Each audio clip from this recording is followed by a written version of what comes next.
আসসালামু আলাইকুম ওয়া রাহমাতুল্লাহি ওয়া বারাকাতুহু। আসলে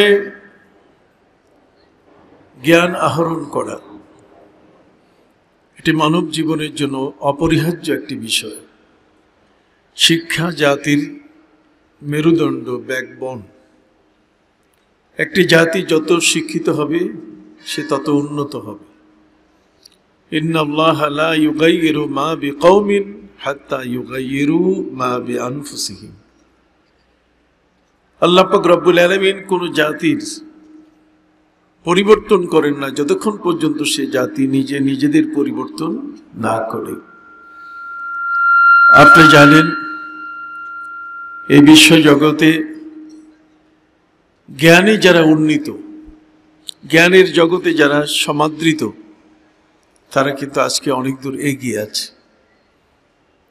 ইসলামের পূর্বে প্রায় ৬০০ বছরের একটি সময়, যে সময়টাকে জাহিলিয়াতের যুগ বলা হয়েছে, এই যুগটিতে লেখাপড়া ছিল না তা কিন্তু নয়।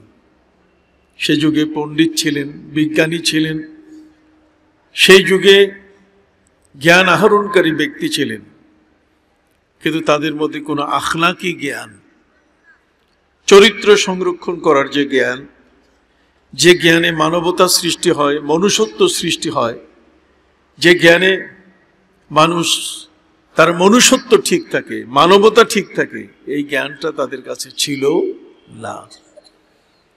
এটি না থাকার পিছনে একমাত্র কারণ যে এই জ্ঞান যারা বিতরণ করেন, এই জ্ঞান যারা মানুষের কাছে বিলান, যারা বিলিয়ে বেড়ান, তারা হলেন নবী এবং রসুল।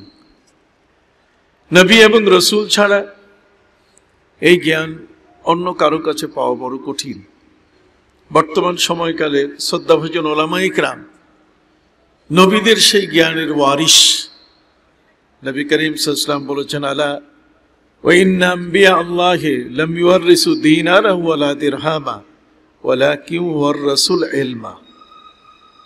জগতের মধ্যে যত নবী এসেছেন, প্রত্যেক নবী এবং রসুল তারা কিন্তু জ্ঞানের ওয়ারিস বানাবার চেষ্টা করেছেন। আল্লাহ প্রদত্ত নবীদেরকে যে জ্ঞান দেওয়া হয়েছে সেটি দুর্লভ, মিরাকল। ওই জ্ঞান কখনো কোনো বিজ্ঞানাগারে, ওই জ্ঞান কোনো বিদ্যাপীঠে, কোনো শিক্ষালয়ে, কোনো ব্যক্তির কাছে পাওয়া বড় কঠিন। আপনার বর্তমান সময়কালে জানেন, মাইকটা যদি একটু ভালো মতো দেওয়া হতো, একটা আওয়াজটা পরিষ্কার আসা দরকার। স্টেজে পরিষ্কার আওয়াজটা আসতেছে না। যারা মাইক ম্যান, এই দুইটা মাইক আরো সামনে দেওয়া ঠিক হয়নি, আরো একটু আগে দিলে আমাদেরকে কভার করত। তো যারা আমার ভাই আছেন, আপনি একটু চেষ্টা করেন দেখি, আমরা অল্পক্ষণ কথা, শীতের সময় তো, হ্যাঁ, মানে স্টেজেই আমরা শুনতে পাচ্ছি না। ওনারা বুঝতেছেন কিনা আমার কথা তা জানি না। কথাগুলো যদি না বুঝেন, বাইরে কি করব আমি? বাইরে আমার দরকার নাই, বাইরে তো প্রয়োজনই নেই। এই কনসেপ্ট থেকে আমাদেরকে বের হয়ে আসতে হবে। ওয়াজ শুনবে ভিতরের মানুষ, বাইরের কোনো প্রয়োজনই নেই। একটা দুইটা মাইক লাগানো হতে পারে, সেটা ভিন্ন জিনিস। যা হোক, সম্মানিত শুধু আপনারা তো শুনতেছেন, বোঝা যাচ্ছে আমার কথা?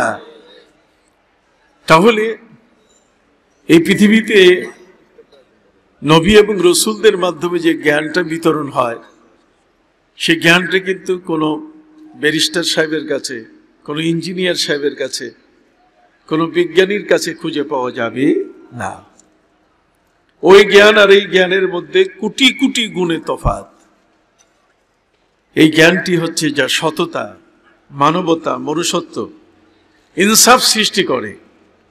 নবী এবং রসুলের দেওয়া যে জ্ঞানটা, এই জ্ঞানের মধ্যে রয়েছে মানুষের প্রতি মানুষের শ্রদ্ধা, মানুষের প্রতি মানুষের দরদ। ওই জ্ঞান, যে জ্ঞানের মধ্যে, যেখানে ঘুষখোর তার নিজের বাবাকে চিনে না, সুদখোর তার নিজের ভাইকে চিনে না, যে জ্ঞান আহরণ করলে পরে মানুষের মধ্যে জেনা, বেবিচার, অন্যায়, অবিচার, পাপাচার, কামাচার থেকে রক্ষা করতে পারে না, সে জ্ঞান আমাদের জন্য প্রয়োজন নেই।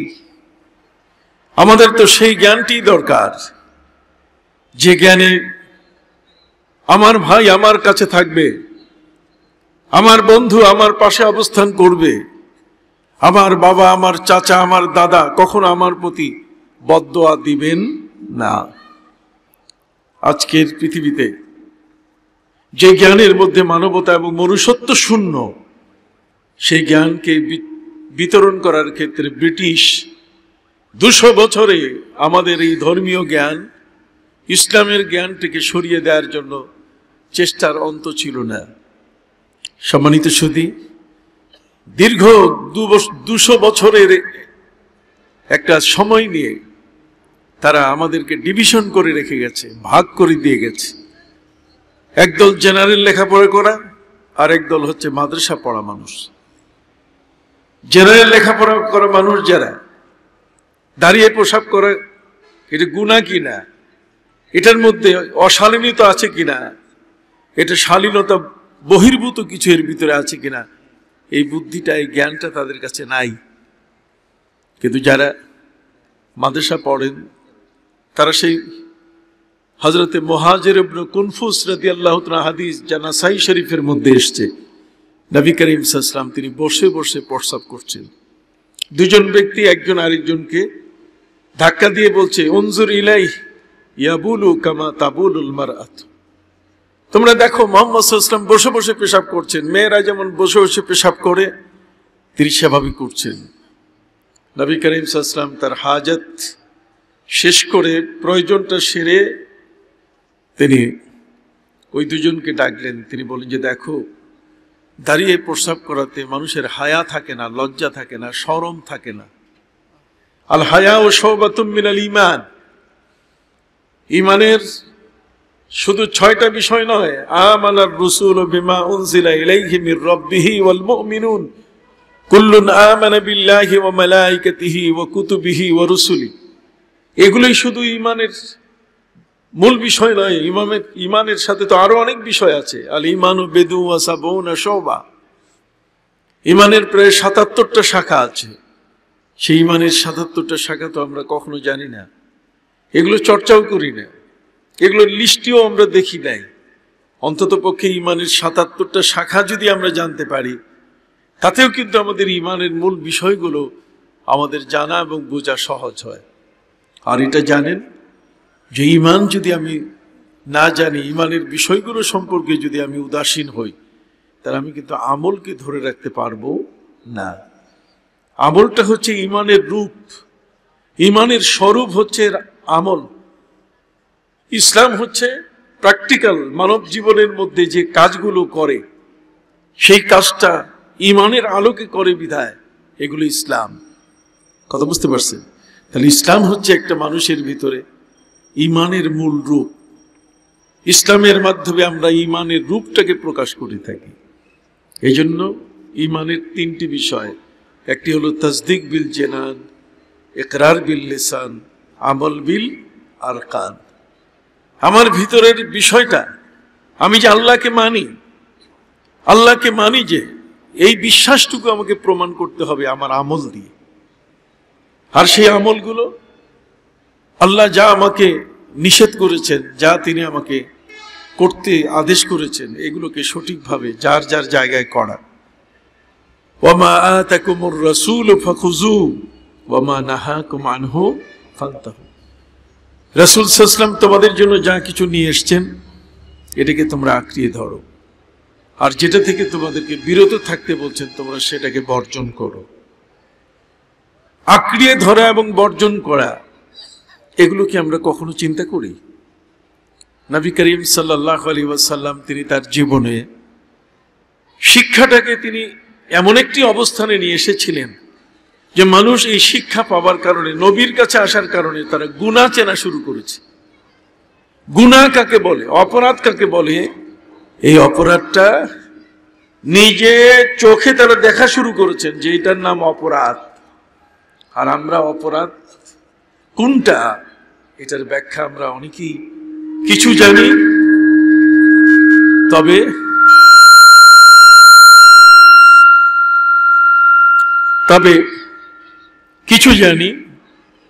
তবে এর অধিকাংশ বিষয় আমরা জানি না।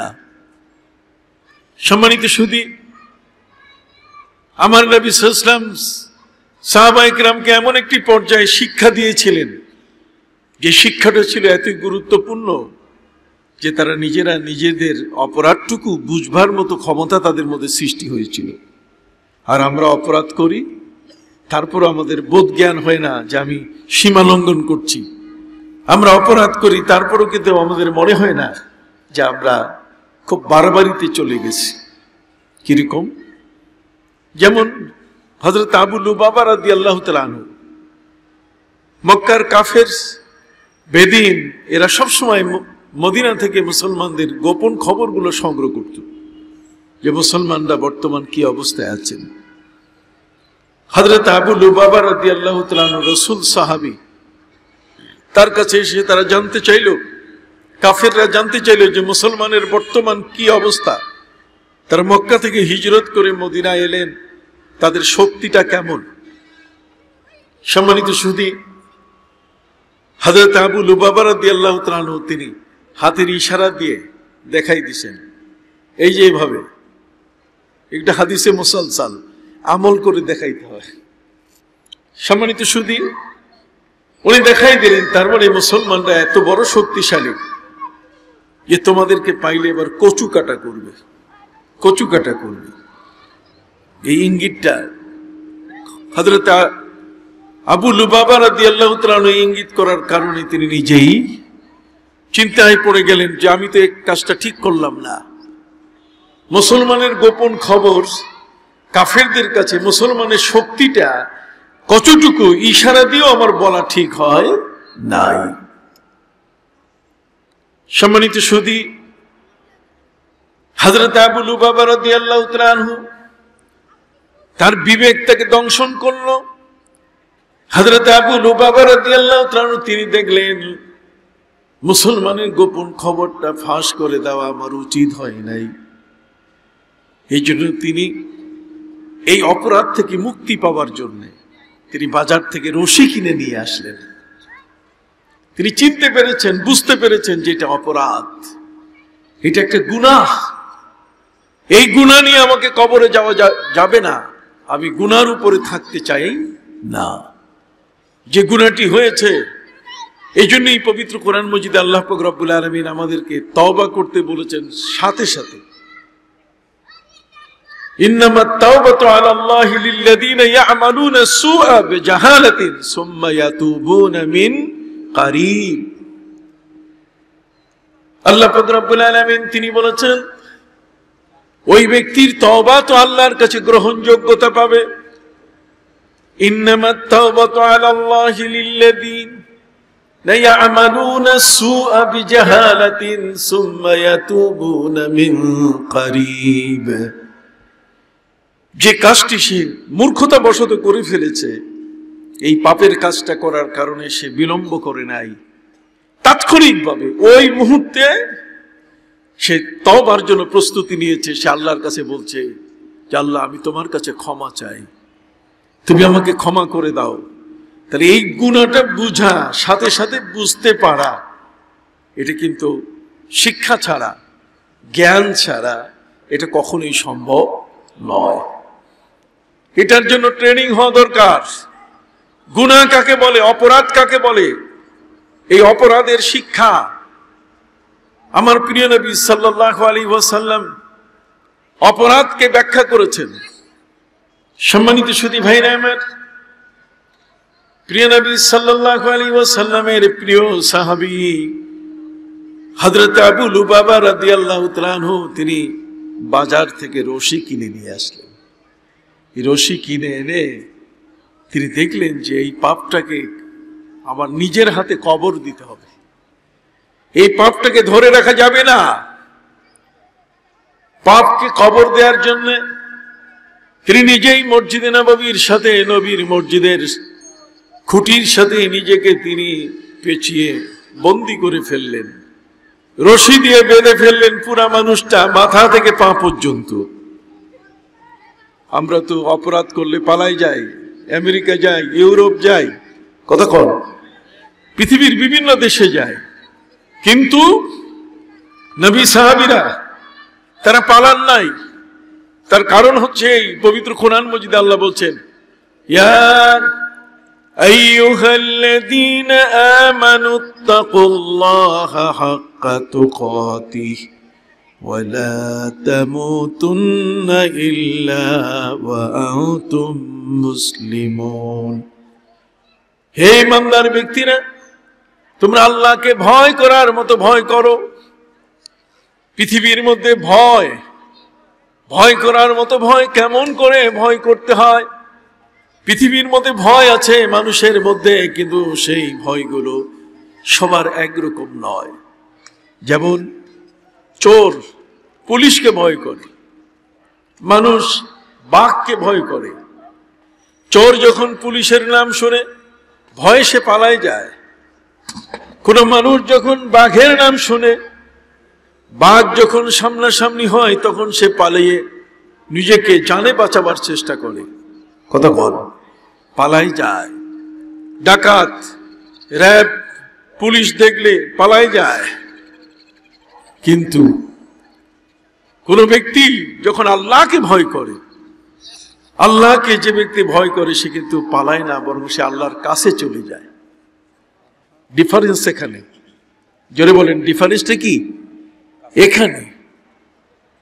চোর পুলিশকে দেখলে পালায়, কিন্তু যখন কোন মুত্তাকি ব্যক্তি, কোন ইমানদার ব্যক্তি যখন আল্লাহকে ভয় করে, তখন কিন্তু সে আল্লাহর থেকে পালায় না, বরং সে আল্লাহর কাছে চলে আসে। আল্লাহর কাছে সে ক্ষমা প্রার্থনা করে। আমার আল্লাহ তাকে ডাক দিয়ে বলেছেন, পবিত্র কোরআনের আয়াতের তর্জমা করেছেন আল্লামা রুমি রাহমাতুল্লাহি আলাইহি, বাজা তো বাজা गर सदबार तौबा शिकस्ती बाजा, बाजा तू बाजा गर मई पुरस्ती बाजा, ई दरगाहे मारा ना उम्मीद नीस। আল্লাহ বলে দিয়েছেন, কুল ইয়া ইবাদিয়াল্লাযীনা আসরাফু আলা আনফুসিহিম লা তাকনাতু মির রাহমাতিল্লাহ ইন্নাল্লাহা ইয়াগফিরুদ যুনুবা জামিআ। সুবহানাল্লাহ বলেন। আল্লাহ কখনো বান্দাকে নিরাশ করেন না।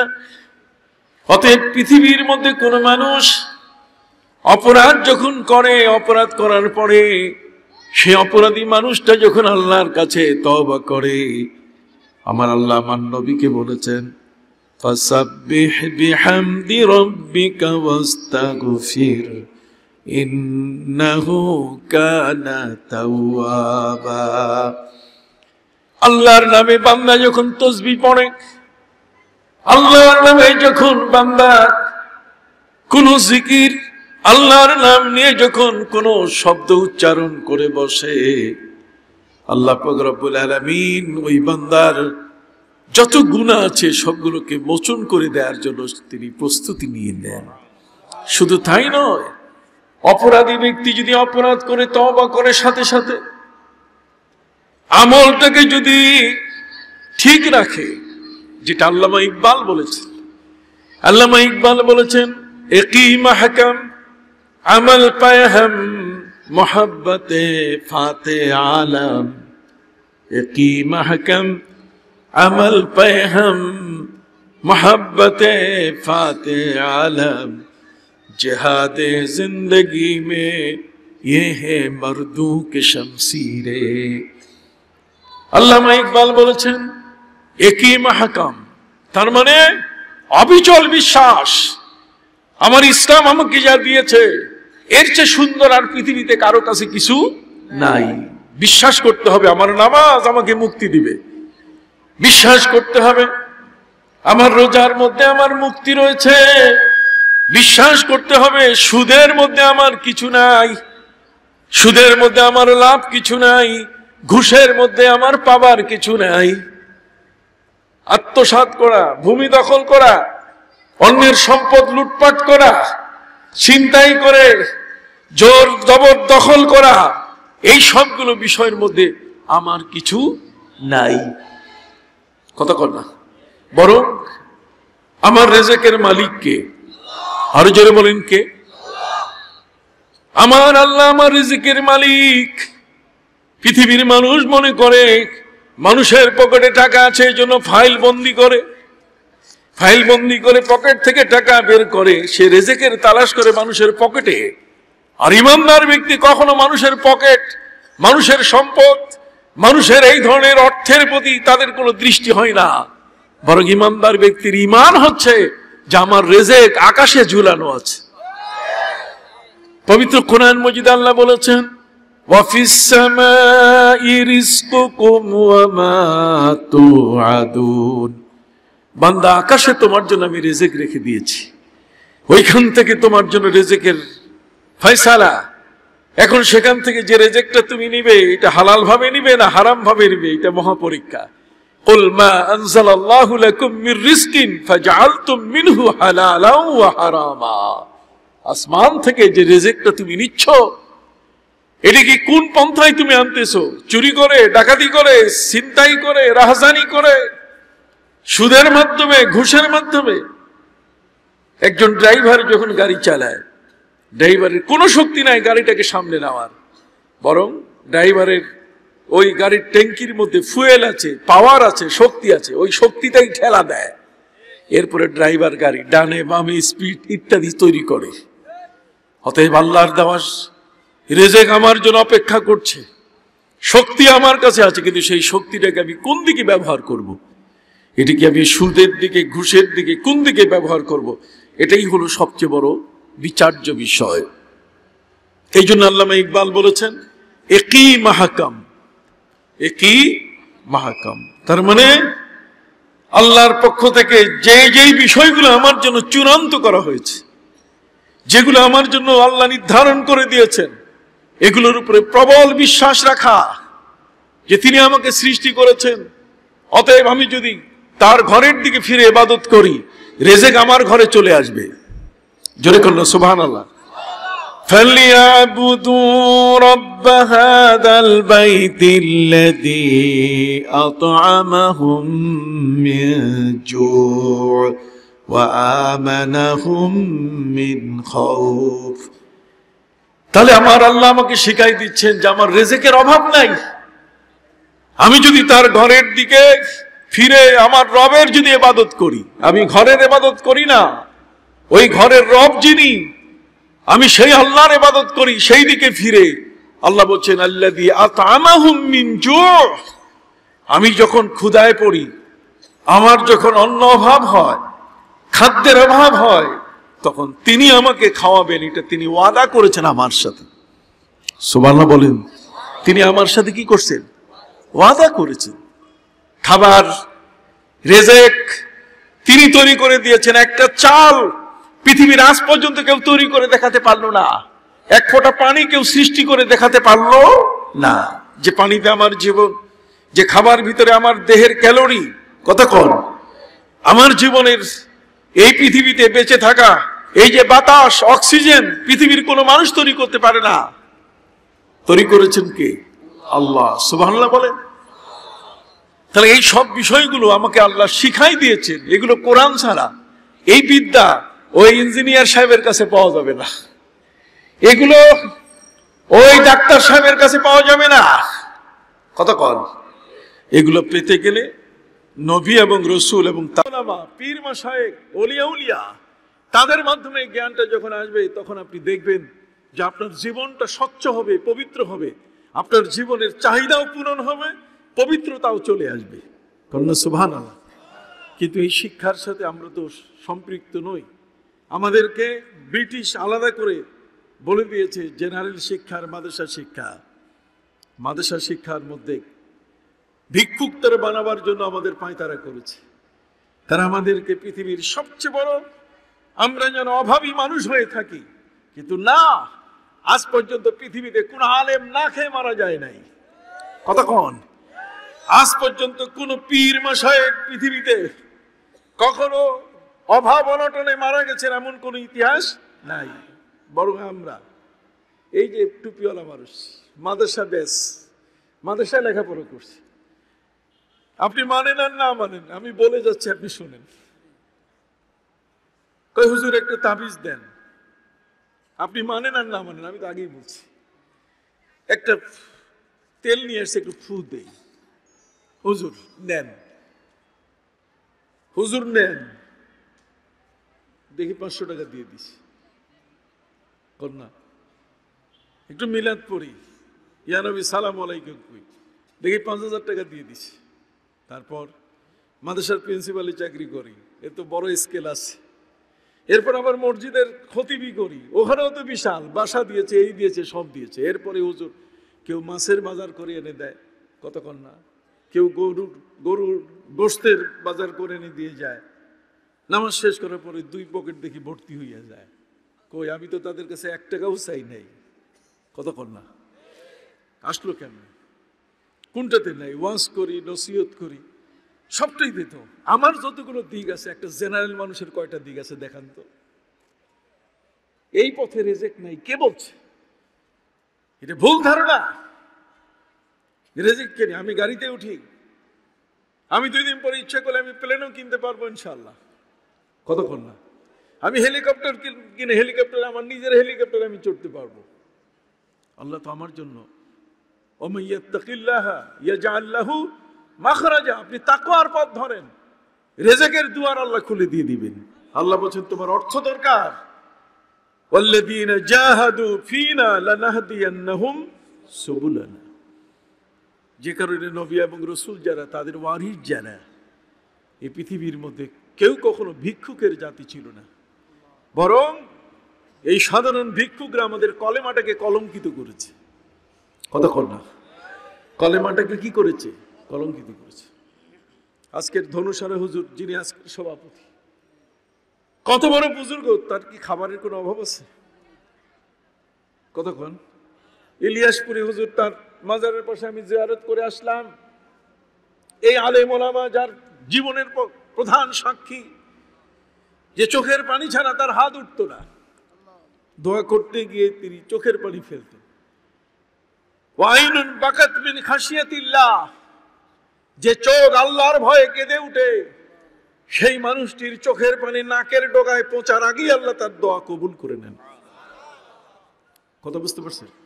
এই ধরনের মুস্তাজাবুদ দাওয়াত, এই ধরনের দোয়াগীর, এই ধরনের ব্যক্তি যারা হাত উঠালে কবুল হয়ে যায়, দৃষ্টি দিলে গার খাকা গিরা যার সওয়াত, মাটির উপরে তাদের দৃষ্টি পড়লে সেটা স্বর্ণে পরিণত হয়ে যায়।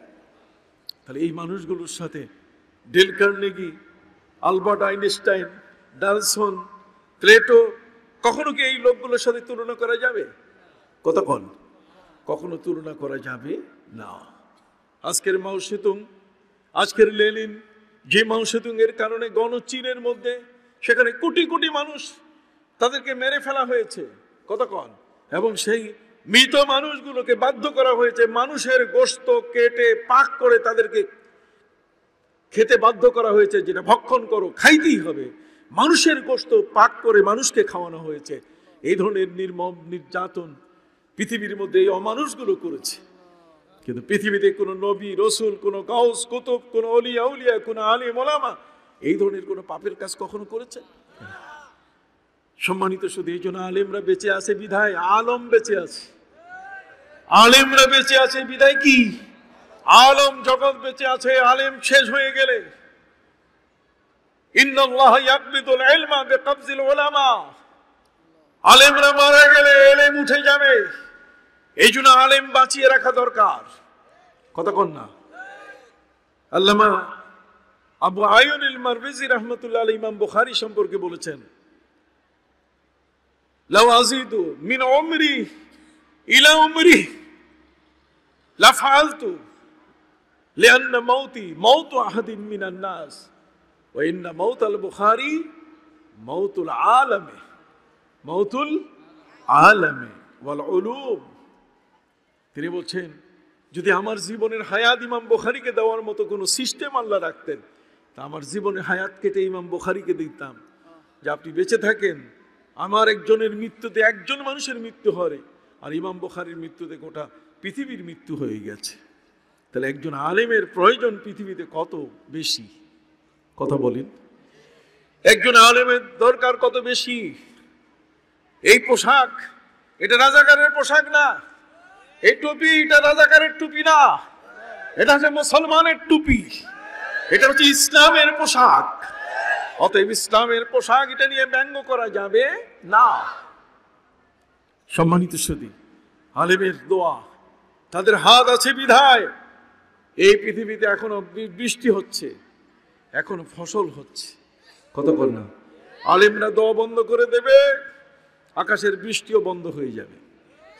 কারণ আলেমরা দোয়া করেন, আলেমরা উদ্বুদ্ধ করেন যাকাত দাও। হাদিস শরীফের মধ্যে এসেছে, আমার নবী সাল্লাল্লাহু আলাইহি ওয়াসাল্লাম তিনি বলেছেন, যখন কোন এলাকার মানুষ যাকাত দেওয়া বন্ধ করে, কথা বুঝতে পারছেন, যখন কোন মানুষ যাকাত দেওয়া বন্ধ করে, আল্লাহ পাক রব্বুল আলামিন তার উপরে আকাশের বৃষ্টিও কি বন্ধ করে দেন। কথা বুঝতে পারছেন? মা মানা কওমুন যাকাতা ইল্লা হাবাসাল্লাহু আনহুমুল মাতার। কথা বলেন।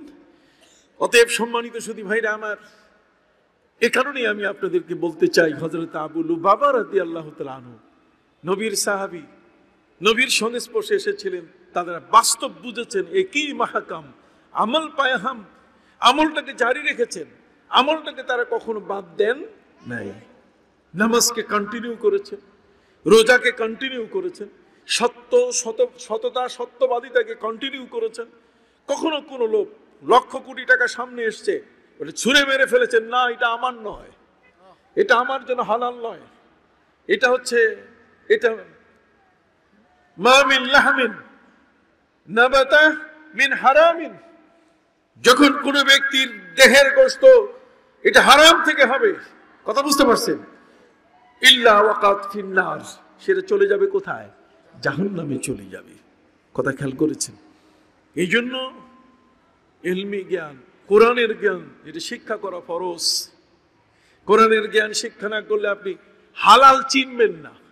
কোরআনের জ্ঞান যদি আপনার কাছে না থাকে, তাহলে আপনি হারাম চিনবেন না, হালালও চিনবেন না, হারামও চিনবেন না। কতক্ষণ না হালাল এবং হারাম চিনতে গেলে আপনাকে কোরআনের জ্ঞান নিতেই হবে। কোরআনের জ্ঞানের বাইরে কোনো মতেই আপনার হালাল হারামের জ্ঞান অর্জন করা সম্ভব না। আপনি অর্জন করবেন কিন্তু ভাষা অর্জন করবেন, ভাষা এটার মধ্যে পূর্ণাঙ্গতা থাকবে না, স্থিতিশীলতা থাকবে না। আপনি দেখবেন মুহূর্তে পাল্টে যাবে লোভ, লালসা, মোহ, মাৎসর্য, কাম, ক্রোধ। আপনার রিপুগুলো আপনাকে পরাস্ত করে ফেলবে। আপনার দেহের, আমার দেহের মধ্যে যে ক্যান্সার, এই ক্যান্সার গুলো লোভ ক্যান্সার। কতক্ষণ না লোভে পাপ, পাপে মৃত্যু, মোহ, মাৎসর্য, জেনা, ব্যভিচার, এই সবগুলোর উৎপত্তির জায়গা হলো এই কতগুলো জিনিস। ষড়রিপু, এগুলোর মাধ্যমে মানুষ কখনো জেনার দিকে যায়, কখনো মানুষকে হত্যার দিকে যায়, কখনো মারামারি, কাটাকাটি, কখনো আধিপত্য বিস্তার। কতক্ষণ না ফেরাউন নিজেকে খোদা বলেছিল, ফেরাউন যে আসনে বসেছিল, কারণ কি? তার কারণ হচ্ছে যে তার মধ্যে লোভ কাজ করেছিল।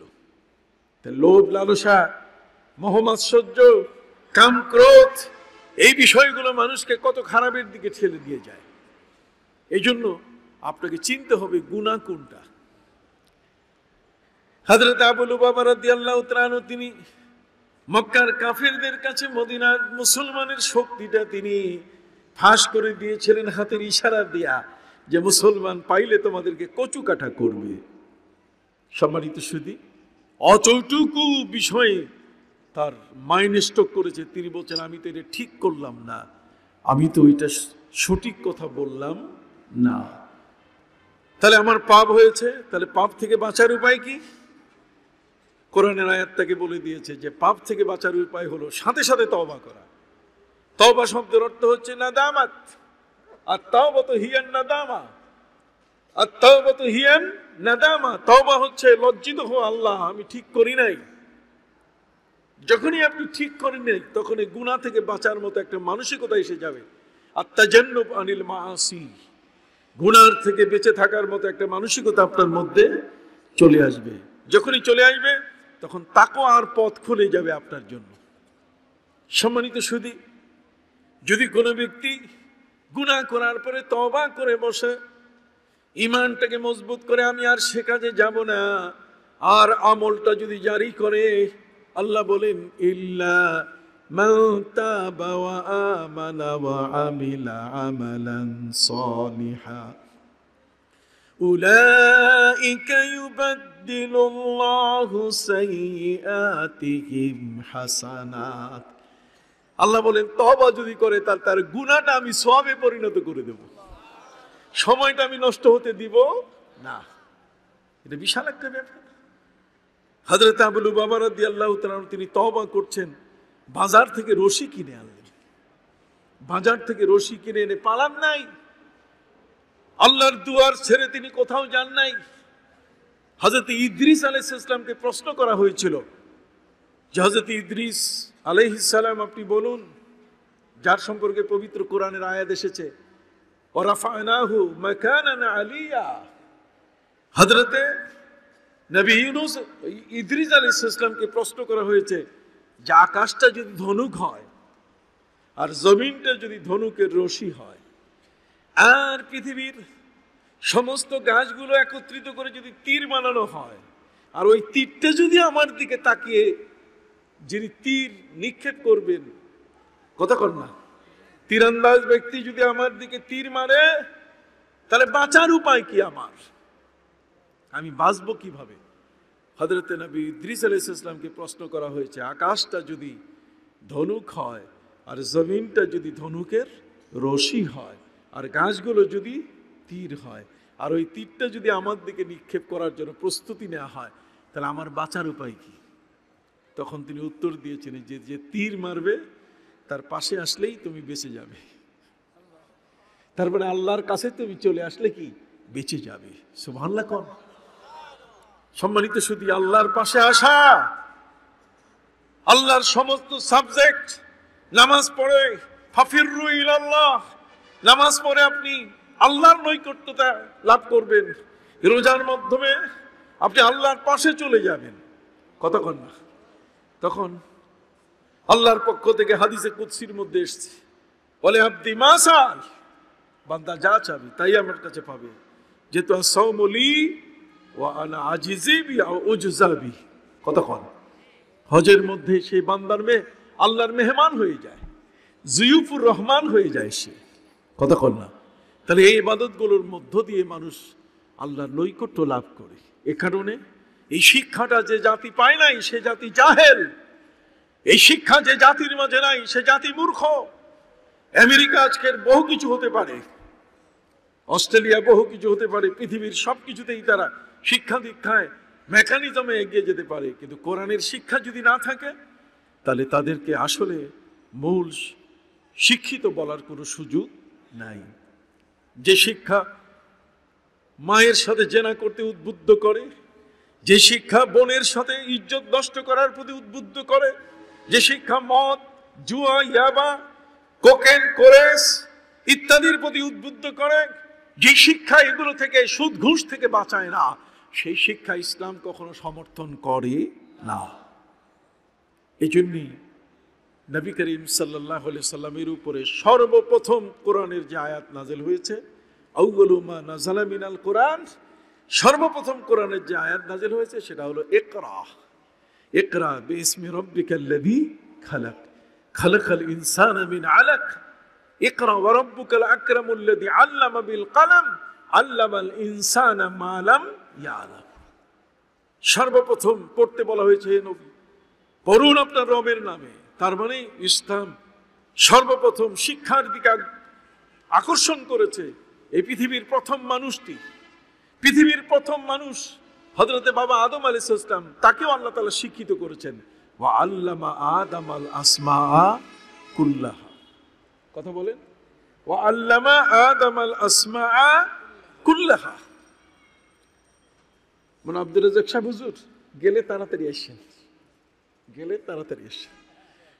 সম্মানিত সুধী ভাইরা আমার, পৃথিবীর প্রথম ব্যক্তি ওয়া আল্লামা আদামাল আসমাআ কুল্লাহা, প্রথম ব্যক্তি আদম, আল্লাহ তাকে শিক্ষিত বানিয়েছেন।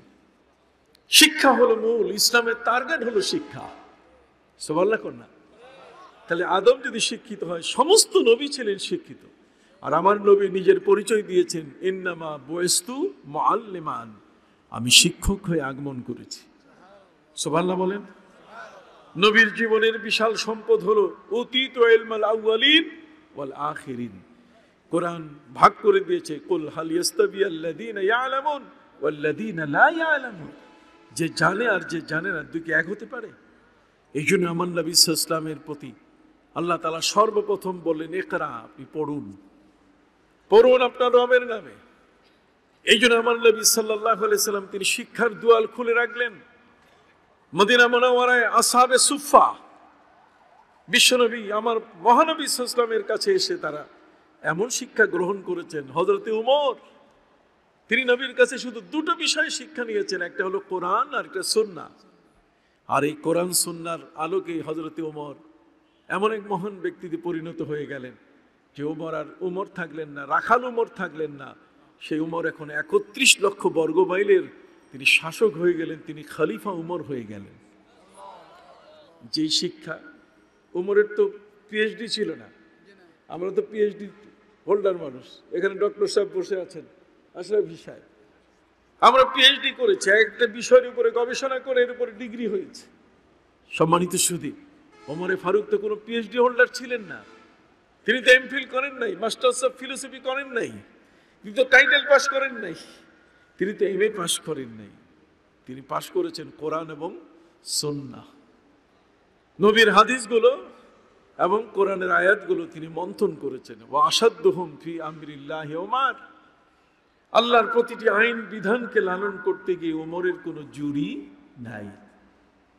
অতএব যেই নবীর কাছে হযরতে উমর, সেই নবীর কাছে হযরতে আবু লুবাবা রাদিয়াল্লাহু তাআলা, তিনি যখন দেখলেন যে আমি ইশারা দিয়ে মুসলমানের গোপন খবর ফাঁস করেছি, এটা ঠিক হয় নাই, অতএব তিনি বাজার থেকে রশি কিনে নিয়ে আসলেন যে গুনাহটাকে দাফন করতে হবে।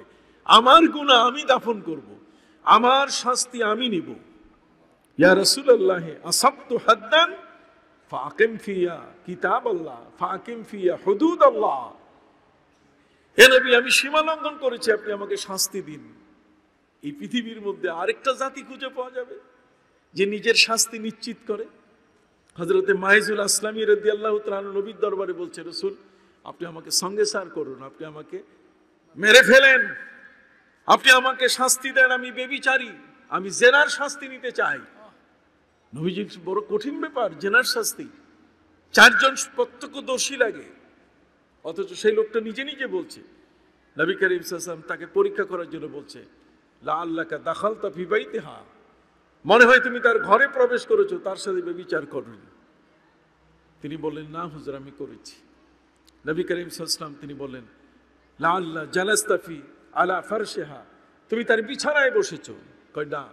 নবী করিম সাল্লাল্লাহু আলাইহি ওয়াসাল্লাম বলেন, লাআল্লাকা কাব্বালতাহা, তুমি হয়তো তার গালে স্পর্শ করেছো, চুমু দিয়েছো ইত্যাদি। উনি বলছেন, না হুজুর, আমি ব্যভিচার করেছি। নবীজি বলেন, তাহলে শাস্তি দাও। দেখেন, জানেন উনি যে জেনার শাস্তি কত কঠিন, মাটি গোল করে গর্ত করে দাঁড় করাই এবার পাথর মারতে হয়। যখন তার উপরে শাস্তি শুরু হয়েছে, এই শাস্তি গ্রহণ করার ক্ষেত্রে দৌড়ে তিনি পালানো শুরু করলেন। 1-2 জন সাহাবী সামনের থেকে আসছিলেন, তাদের হাতে ছিল লোহা দিয়ে তার মাথার উপরে আঘাত করার কারণে তিনি সেখানে পড়ে গেলেন এবং সেখানে তিনি মৃত্যুবরণ করলেন। নবী করিম সাল্লাল্লাহু আলাইহি ওয়াসাল্লামের কাছে খবর বলা হলো যে মাইজুল আসলামী রাদিয়াল্লাহু তাআলা আনহু, তিনি নিজে আত্মস্বীকৃত অপরাধী হিসেবে নিজেকে তিনি প্রকাশ করেছেন, আমি গুনার কাজ করেছি। এই শাস্তিটা গ্রহণ করতে গিয়ে তিনি ওই গর্ত থেকে, খাল থেকে দৌড় মেরে পালিয়ে যাওয়া শুরু করছেন, সেখানে তাকে এইভাবে মারা হয়েছে। নবী করিম সাল্লাল্লাহু আলাইহি ওয়াসাল্লাম তিনি আফসোস করে বলেন, তোমরা তাকে মারলে কেন? যে নিজে নিজের অপরাধ স্বীকার করে আর সে শাস্তি যখন নিতে চায় না, তখন মনে করতে হবে তার ওই বক্তব্যের মধ্যে কোনো ত্রুটি আছে, অতএব তোমরা মারলে কেন? নবী করিম সাল্লাল্লাহু আলাইহি ওয়াসাল্লাম বলেন, আজকের মাইজুল আসলামী যে তওবা করেছে, তার তওবাটা যদি এক পাল্লায় রাখা হয়, আর পৃথিবীর সমস্ত মানুষের ইবাদত সবগুলো যদি এক পাল্লায় রাখা হয়, তাহলে মাইজুল ইসলামের তওবার পাল্লা ভারী হয়ে যাবে। তাহলে পৃথিবীর মধ্যে নিজের শাস্তি নিশ্চিত করা, ইসলাম মানুষকে এই পর্যায়ে নিয়ে আসে। ইসলামের জ্ঞান অপরাধ কাকে বলে? যখন মানুষকে শিক্ষা দেয় তখন ওই জাতি আর কখনো কোনো অন্যায়ের মধ্যে থাকে না, তখন একটা জান্নাতের পরিবেশ তৈরি হয়, তখন একটি জান্নাতের পরিবেশ কি তৈরি হয়। সেই জান্নাতের পরিবেশটি তৈরি করতে হযরতে আবু লুবাবা রাদিয়াল্লাহু তাআলা নিজেকে তিনি মসজিদে নববীর খুঁটির সাথে বেঁধে ফেললেন। নবীজি ফজরের সময় এসে দেখে যে একটা মানুষ রশিদে বাঁধা। তিনি তার কাছে গিয়ে দেখলেন যে আবু লুবাবা। তিনি বললেন, এখানে কেন? তখন তিনি বললেন যে আমি মুসলমানের গোপন রহস্য ফাঁস করে দিয়েছি। দেখেন, নিজে নিজে তিনি ঘটনার ব্যাখ্যা দেওয়া শুরু করলেন। আমরা তো এই ধরনের অনেক কাজ করি। আরেকজনের মেয়েটা বিবাহ যাতে না হয় বিয়ে ভাঙ্গানি দেই, কি বলেন ঠিক কিনা? আরেকজনের মাল এটা 2 নম্বর ভেজাল, এই কথা বলে নিজেরা 1 নম্বর মাল বিক্রি করার চেষ্টা করি। কতক্ষণ মিথ্যা, প্রতারণা, প্রবঞ্চনা, ধোঁকা, এই ধরনের কত কাজ আমরা করে থাকি। সম্মানিত সুধী, সেই কাজগুলো আমরা যদি চিনি যেটা আমাদের গুনার কাজ, তাহলে কখনো আমরা সেটা করব না। হয়তো আবু লুবাবা রাদিয়াল্লাহু তাআলা আনহু নবীজি বলেন, ঠিক আছে তোমার তওবা তো হয়ে গেছে। কই তওবা যদি হয়ে থাকে তাহলে আপনি একটু নিজে হাতে খুলে দেন রশি। নবীজি বলছেন, আমি নিজে হাতে তো খুলতে যাব না, তোমার ব্যাপারে তো এখনো কোনো মেসেজ আসে নাই আমার কাছে। কোন বর্ণনা এসছে 50 দিন পরে মেসেজ আসলো যে আল্লাহ তাকে ক্ষমা করে দিয়েছেন। সুবহানাল্লাহ, কি করে দিয়েছেন? 50 দিন পর ক্ষমা করে দিয়েছেন। এই ক্ষমার বাণী যখন আসলো তখন তিনি মাইজুল ইসলামীকে বললেন, হযরত আবু লুবাবা রাদিয়াল্লাহু তাআলা বললেন যে আবু লুবাবা, তোমাকে আল্লাহ তো ক্ষমা করে দিয়েছেন।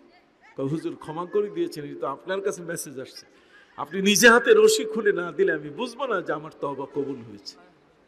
সম্মানিত সুধী, নবীজি তার নিজের বন্ধন রশি একের পরে এক তিনি সবটি খুলে দেওয়া শুরু করলেন এবং সেই লোকটির তওবা কবুল হলো। নবী কারীম সাল্লাল্লাহু আলাইহি ওয়াসাল্লাম বলছেন, এই খুঁটিটা কিয়ামত পর্যন্ত তওবার খুঁটি হিসাবে এই খুঁটিটি মর্যাদা পাবে। এখানে যে কেউ আমার উম্মত যদি এসে তওবা করে, আল্লাহ এই আবু লুবাবার খাতিরে তার তওবাকে কবুল করে নেবেন। জোরে সুবহানাল্লাহ। তাহলে বুঝা গেল কি? বুঝা গেল যে তওবা আমাদের জীবনে অপরিহার্য একটি বিষয়। ভালো কাজ করার জন্য, ভালো শিক্ষার জন্য এই দিনিয়া মাদ্রাসা সারসিনার পীর সাহেব তিনি প্রতিষ্ঠা করছেন। আলিয়া মাদ্রাসার সাথে কোনো সংঘর্ষ নাই, কথা বুঝতে পারছেন? তবে কতগুলো বিষয় আছে যেগুলোতে আকীদার ব্যাপার আছে, আখলাকি কতগুলো ব্যাপার আছে, এটা লালন করা আমাদের দরকার। এটাও একটা ফিডার ইনস্টিটিউট বলতে গেলে।